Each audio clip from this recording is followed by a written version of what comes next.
میرے بھائیوں اور میرے دوستوں، السلام علیکم ورحمۃ اللہ وبرکاتہ۔ آج کی اس ویڈیو میں ہم دنیا کے سب سے بڑے سوال کا جواب تلاش کریں گے۔ یہ زمین کہاں سے آئی، یہ آسمان کیسے بنا، اور یہ ستارے، یہ چاند، یہ سورج اور روشن سے بھرے چراغ کہاں سے آئے۔ میڈیکل سائنس کیا کہتی ہے اور قرآن کیا فرماتا ہے۔ سوال: زمین کیسے بنی؟ اللہ تعالیٰ قرآن میں فرماتا ہے، اولم یغ الذین کفروا ان السماوات والارض کانتا رتقا ففتقناہما۔ کیا کافروں نے یہ خیال نہیں کیا کہ آسمان اور زمین بند تھے تو ہم نے انہیں کھولا۔ یہ آیت ہمیں بتاتی ہے کہ زمین اور آسمان پہلے ایک ہی مادہ تھے، ایک ساتھ جڑے ہوئے تھے۔ اب سائنس کی طرف دیکھتے ہیں۔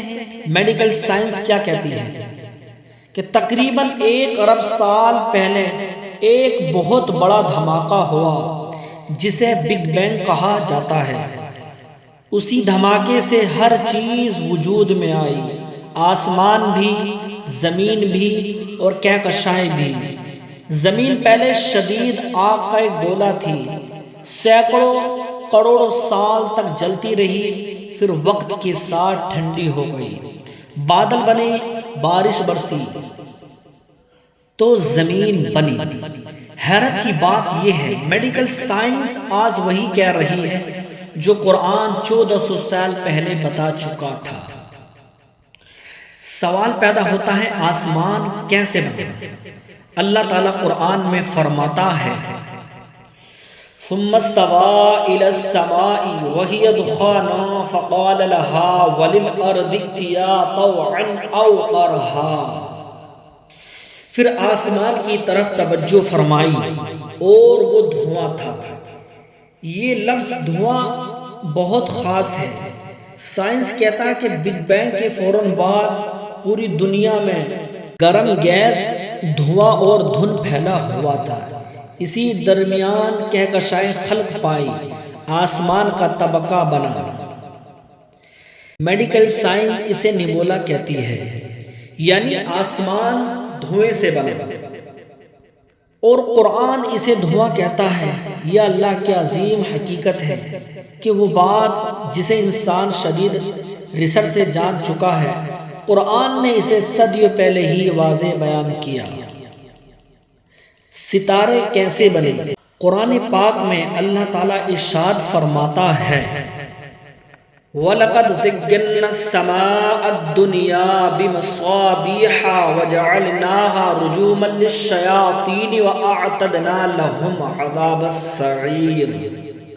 اور بے شک ہم نے نیچے کے آسمانوں کو چراغوں سے آراستہ کیا۔ قرآن ستاروں کو چراغ اور روشنائی کہتا ہے۔ اب سائنس کیا کہتی ہے؟ میڈیکل سائنس کے مطابق بڑے مقدار میں گیس اور دھواں کے جمع ہونے سے بنے ہیں۔ جب یہ گیس شدید دھواں حرارت پیدا کرتا ہے تو ایک آگ کا روشن گولا بھڑک اٹھتا ہے جسے ستارہ کہتے ہیں۔ یہی ستارہ ہزاروں سال تک روشنی دیتا ہے، اور جب اس کا ایندھن ختم ہو جاتا ہے تو وہ سپر نوا بن کر پھٹ جاتا ہے یا بالکل ہول بن جاتا ہے۔ سپر نوا ایک وہ ہے جیسے ایک ستارہ پھٹ جائے، اس ستارے سے کئی ہزار ستارے بن جاتے ہیں، اسے سپر نوا کہتے ہیں۔ قرآن کا لفظ چراغ اور سائنس کی تعریف روشن پیدا کرنے والا آگ کا گولا، دونوں ایک ہی حقیقت بیان کر رہے ہیں۔ دوستو، قرآن سائنس کی کتاب نہیں، قرآن ہدایت کی کتاب ہے، لیکن اللہ تعالیٰ نے اس میں ایسی نشانیاں رکھی ہیں تاکہ جب انسان علم میں ترقی کرے تو اپنے رب کو پہچانے۔ بگ بینگ، نیبولا، زمین کا ٹھنڈا ہونا، سمندر، ستاروں کا روشن ہونا، یہ سب چیزیں انسان نے بہت بعد میں سیکھی ہیں، مگر قرآن نے انہیں پہلے ہی بیان کر دیا تھا۔ جب ہمیں معلوم ہو گیا کہ زمین اور آسمان اور ستارے حادثہ نہیں بلکہ اللہ کی قدرت سے بنے ہیں، ہمارا وجود بھی مقصد نہیں، ہم اس دنیا میں آزمائش کے لیے بھیجا گیا ہے۔ اصل کامیابی دنیا نہیں آخرت ہے، اور کامیابی صرف ایمان اور نیک اعمال میں ہے۔ ہر ستارہ، ہر کہکشاں، ہر ذرہ اسی رب کا گواہ ہے۔ وہی ہے جو پیدا کرنے والا ہے، وہی پالنے والا ہے، اس کی طرف لوٹ کر جانا ہے۔ دوستو، اپنے رب کو پہچانو، اس سے محبت کرو، اس کے رسول سے محبت کرو، اور اس کی دین کے مطابق زندگی گزارو۔ یہی اصل کامیابی ہے۔ اللہ تعالی ہمیں عمل کی توفیق عطا فرما۔ ویڈیو اچھی لگے تو شیئر ضرور کریں۔